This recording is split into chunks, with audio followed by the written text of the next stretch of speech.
Ezekiel 10 NRSV. And then I looked, and above the dome that was over the heads of the cherubim there appeared above them something like a sapphire in form resembling a throne. He said to the man clothed in linen, "Go within the wheelwork underneath the cherubim. Fill your hands with burning coals from among the cherubim and scatter them over the city."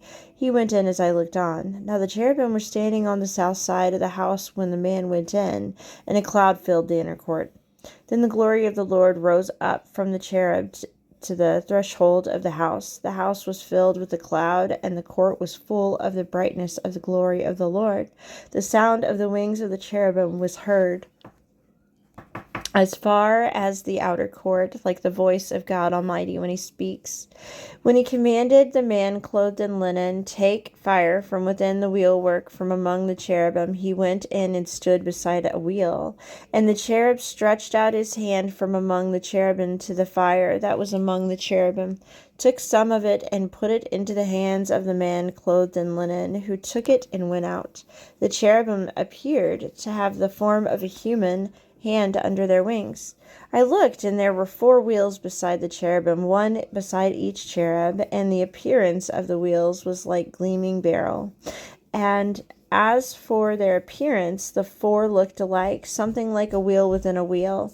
When they moved in any of the 4 directions without veering as they moved, but in whatever direction the front wheel faced, the others followed without veering as they moved.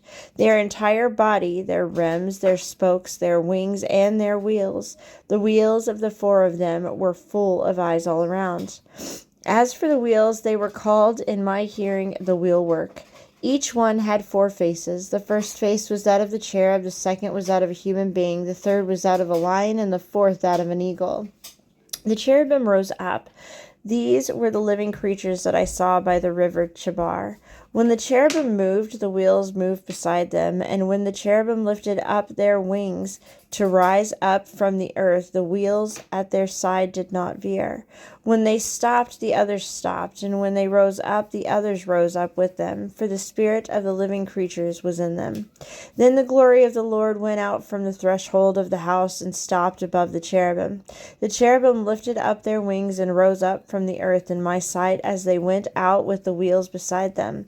They stopped at the entrance of the east gate of the house of the Lord, and the glory of the God of Israel was above them. These were the living creatures that I saw underneath the God of Israel by the river Chebar, and I knew that they were the cherubim.